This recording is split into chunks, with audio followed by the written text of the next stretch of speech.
The Flamingo Golf Club in Monastir is only 2 hours' drive from Tunis, the capital, but as riots on the streets of Tunis sunk the regime of President Ben Ali, the most important thing for this group of golfers across from France was sinking putts in the amateur competitions.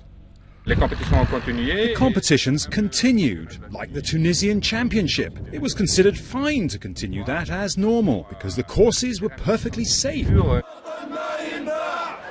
We didn't know exactly that it was so serious, to be honest with you. We were playing, we were supposed to leave normally on the 13th, and we left on the 13th, and when we were back in Paris, we learned that he left the day after. This is it. Jack McCullers and his wife Claire run Golf Tunisia. Their challenge during the days of the uprising was looking after the 300 or so clients who'd booked golf holidays with them. A lot of them obviously cancelled. They were afraid to come, naturally.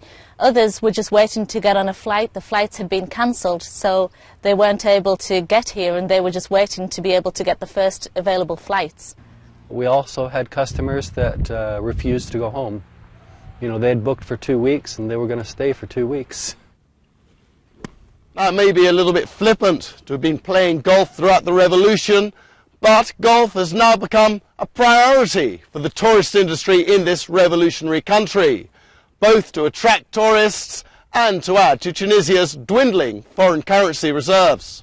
Golfers spend more money than the average tourist. You can get cheap holidays to Tunisia for $500 easily. Whereas a golf holiday will cost you $800 or $900. The golf costs extra, the drinks cost extra. Golfers like to drink.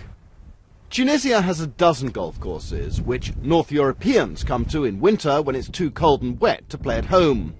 To put Tunisia on a par with major winter golf resorts like Spain and Portugal, the government has plans for 10 more courses to be built over the next decade.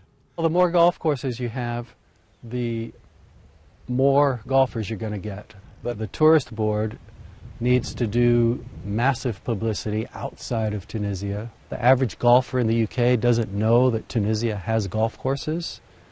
They know that they have beaches, they know about summer holidays, but they don't know about golf holidays in Tunisia. That, in fact, is our #1 obstacle. But with ongoing civil unrest to deal with, the government seems to be overlooking the task of promoting golf tourism. The business may have to spend a little more time in the bunker before chalking up success at the Ministry of Tourism.